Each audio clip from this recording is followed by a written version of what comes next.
감사합니다. 두려운 게 없는데 사랑이 약점이 돼서 자녀들도 부모들이 자기 사랑하는 거 알면요, 이거 마음대로 해도 되는 줄 알고 망나니가 되게 망나니. 하나님은 그렇게 우리를 다루시는 분이 아니에요. 하나님은 사랑과 공의, 하나님이 그대로 이것이 잘 절제된 가운데 우리를 진리의 길로 인도하시는 거예요. 하나님의 사랑이 약점이 될 수 없어요. 하나님이 사랑한다고 해서 공의를 행하시지 못할 정도의 사랑이 아니에요. 하나님이 공의를 행한다고 해서 사랑을 실천하지 못할 정도의 공의를 행하지 않았어요. 이것이 완벽한 조화 가운데 사랑과 공의, 은혜와 진리, 이것이 이루어지기 때문에 하나님의 말씀은 그대로 이루어지는 거예요. 그러니까 하나님이 너 죽는다 그러면은 두려워해야지. 두려워하지 않는다, 그건요 그렇게 죽이기로 작정된 거예요. 그게 작정이야. 마음의 심령을 안 바꾸고 근심시키고 하나님 말씀이 땅 재앙을 내리고 심판을 내리고 경고를 하고 있는데 마음이 두려워지지 않는다, 그것 자체가 심판이 되겠죠. 그러면 제대로 회개하는데 이르는 근심을 하는 사람은 두려워하게 되는 거예요. 아, 이렇게 살면 안 되겠구나, 회개해야겠구나, 돌이켜야겠구나, 바뀌어야겠구나 하는 그게 있어요.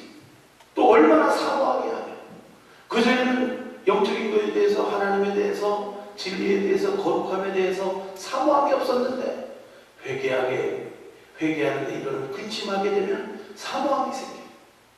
더 거룩해야 되겠구나, 더 기도해야겠구나.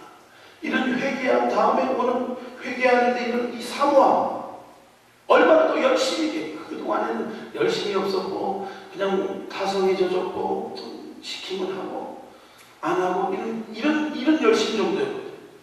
근데 이 마음에 불이 붙고 하나님 향한 열정이 회복되고 하나님 향한 사랑, 이것은요 제대로 하나님의 뜻대로 하는 근심, 회개하는 데 이르는 근심, 하나님이 바로 깨닫게 하는 그것을 받게 되면 이게 이루어집니다.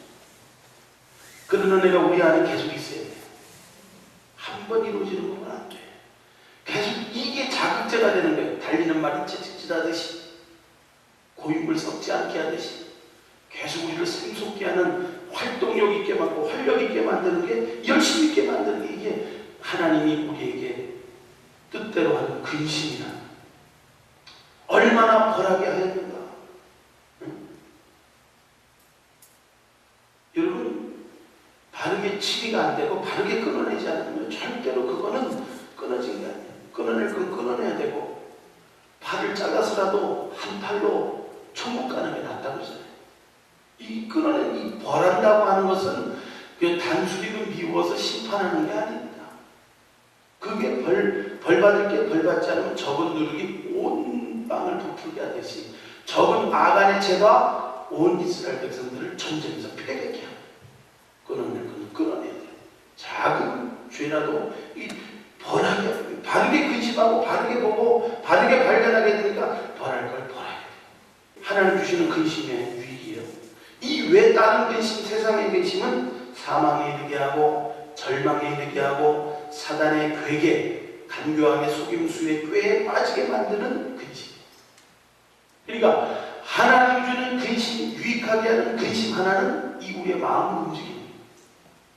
겁없던 사람을 경외하게 만들고, 거룩하지 않은 사람을 거룩하게 만들고, 분별력 없던 사람을 분별하게 만들고, 간절함이 없고 사모함이 없던 사람이 또 간절하게 되고, 분명한 게 없었던 사람 변명하지도 못하고 예수 믿는 자라고 담대하게 말하지도 못했던 사람이 더 담대하게 나가서 복음 증거하게. 그동안에 그냥 죄가 있는데 죄 그냥 끌어안고 그냥 그렇게 살던 사람들 다 끌어낼 수 있는 이런 결단력, 의지력을 주는 게 이게 하나님 뜻대로 하는 근심. 이것 외에는 우리 받아들이면 안 돼요. 다른 것이. 주 안에 있는 나에게 딴 근심이 있으려 십자가 밑에 나아가 내 짐을 풀었다. 그러니까 이 회개하는 데 이르는 근심 외에 딴 것은 사단의 괴계다. 그리고 여기서 말하는 사단의 괴계는 용서하지 못하게 해가지고 속이는 거야. 원수 맺게 하고 속여서 인생 한번 딱 꼬이기 시작하면 계속 꼬여가지고 인간관계 다 파괴시키고 가정 다 깨버리고 사랑하는 사람 원수되게 만들고 진짜 인연 하나님이 맺어준 인연 관계도 확 파괴시키고 이런 것들이 사단의 교회예요. 용서하면 다 되는 거예요. 사랑하면 다 되는 거예요. 용서하고 사랑해. 우리가 사단의 괴계는 어찌 끝내 용서 못하게 해요. 원수 맺게 하고 꽁하게 만들고 누가 보자 이런 거 만들고 나 니랬지 꽁하게 만들고 이거 빨리 영적인 사람이 이거 빨리 푸는 사람이에요. 용서 빨리 하고 또 리셋 된다 그러잖아요. 딱 리셋 시키면 아무 생각도 없는 거야. 또 빨리 자유하게 돼요. 이게 잘 되는 사람이 영적인 사람. 이게 안 되고 딱 한 번 그냥 꼬였으면 10년 가 20년 평생 가 내 눈에 여기까지는 안 돼. 업무가 안 돼. 이거 벌써 사단의 괴계 딱 잡혀. 용서합시다. 사랑합시다. 이거 해야 돼. 이게 바로 그리스도의 향기요. 고린도후서 3장에 보니까 편지라고 그러잖아요. 뭐 어떤 천도서나 어떤 이 사람한테 축전장을 쓰지 않았지만 이 그 사람의 마음 자체가 편지야. 그 사람 자체가 향기야. 어떤 향기가 돼요? 기쁨의 향기가 나와야 돼요. 사랑과 용서의 향기가 나와야 돼요. 자유함의 향기가 나와야 돼요. 그걸 보는 게 그걸 그리스도의 향기. 말씀은 혼자 향기해야 돼요. 순전함으로 하나님께 받은 것 같이. 앞으로 세대는요, 하나님의 입으로 나오는 말씀 아니면 우리를 변화시킬 수 없어요. 하나님 앞에서 받은 것 같이 순전함으로 하나님께 받은 것 같이 하나님 앞에서와 그리스도 안에서 말합니다. 그러니까 우리가 하나님 안에서 하나님께 받은 것 같은 이 계시되어진 말씀, 레마의 말씀, 진짜 내게 하나님께서 깨닫게 하시는 말씀, 적용시키는 말씀, 조명해 주시는 말씀, 나타내 주시는 말씀, 오늘 우리 영 속에 깨닫게 하시는 그런 말씀들이 이걸 통해서 우리가 더 순전해지고 더 하나님 앞으로 나가게 되고 거기에 순복하게 되고 세상 근심이 어떻게 오냐 했더니 디모데전서 6장 10절 돈을 사랑하는 것 일만하게 뿌리가 되고 이것을 사모하는 자들이 미혹이 돼요. 믿음에서 떠나 많은 근심으로 자기를 찔러서 자해하는 거예요. 이게 뭐냐면 돈은 사랑의 대상이 아닌데 사랑하는 거예요. 돈이 다 해결해 준다. 돈만 있으면 다 되는 거예요. 돈 거기에 그냥 사랑에 빠져가지고 돈 벌고 사실 어떻게 보면 출세되어 유명한 하나님의 부르심을 모르면 돈 벌려고 성공하는 거예요. 돈 잘 버는 직업을 구하려고 하고 돈이 인생의 가치가 되어버려요. 돈을 사랑하는 일반하게 뿌리가 돼서 이거를 사모해. 이걸 사모하는 수준이 되면 미혹받는 거예요. 미혹이 돼가지고 돈. 우리 똑똑한 사람들이 왜 땅 투기해가지고 그냥 사기당하고 뻔한 건데 그 미혹되는 거예요. 믿음에서 떠나 많은 근심으로서 자기를 지금 믿음에서 떠나면요 기쁨은 없어지고 근심이 오고 근심을 많이 하는 사람은요 믿음이 없는 사람입니다. 믿음이 있는 사람은 근심을 빨리 버려요. 잠깐 근심할 수 있어. 자연적인 인간, 근심이 없다는 건 인간도 아니죠. 잠깐 근심할 수 있지만 빨리빨리 근심을 회개하고 털어내고 풀이하고 또 이런 근심된 문제들을 긍정적으로 자꾸 하나님 안에서 풀어나가는 사람이 영적인 사람들을 믿습니다. 근데 믿음에서 떠나고 미혹받으면 특징이 뭐냐면 근심으로 자기 마음을 찌르는 거예요. 자꾸 있으면요 그것도 또 뭐 어떻게 할까 근심. 마태복음 19장 21절 24절에 부자 청년에 대한 얘기 나오잖아요. 참 그래도 그 부자 청년은 나름대로 반듯하게 자라는 것 같아요. 하나님 사랑, 이웃 사랑 실천하고 정말 열심히 그래도 돈이 있다고 타락하지 않고 돈 가지고 막 돈 들이지도 않고 그랬던 사람인데 주님은 그 부자 청년에게 부족한 것을 발견했어요.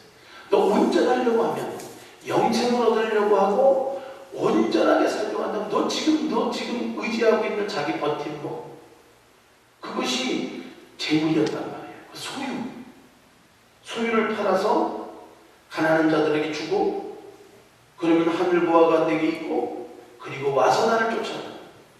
가난한 자에게 주는 것은 하늘보화를 위해서 주는 것이고, 거기 재물에 대한 자기 솔타임, 자기 어떤 의지가 하는 마음이 있었는데, 이것이 있으니까 도저히 못 섬기는 거예요. 하나님을 섬긴다고 하고 그래도 진실하고 거룩하게 살려고 하는 사람이지만 하나님도 섬기고 재물도 섬기고, 그래서 하나님이 온전하고자 하면 한 주님만 섬기려고 한다면 그것을 과감하게 포기하는 도전을 주신다. 그랬더니 그 청년이 재물이 많음으로 근심하여 갔다. 결단하지 못하고, 결단했다 그게 아니고 재물이 많음으로 그것이 하나님만을 선택하기에는 갈등이 됩니다. 그러면 주님 뭐라고 해요? 제자들에게 내가 진실로 너희를 부자가 천국에 들어가는 게 어렵다. 마치 낙타가 바늘기로 들어가는 것보다 더 어렵다. 부자 되지 말라는 게 아니고, 부자도 돈을 사랑하는 부자가 되고 그것이 전부의 부자가 되면 지옥 가기 쉽다는 거예요. 이게 정함이 없는 재물에 마음 두지 말고 이 재물 주신 하나님께 마음 두고, 이게 모든 우리 청지기같이 살면 되는데 이런 것들에 있어서 잡히는 거예요. 금요일에 얘기했죠. 가지던 분이 뭐라고 그랬잖아요. 재기예요. 돈에 딱 잡히면 그 기운이 막혀가지고 더 이상 예수님께로 나가지 못해요. 착하고 좋은 마음으로 인내로 결진하지 못해요. 이게 재기의 법이에요. 이게 딱 기운을 막아요.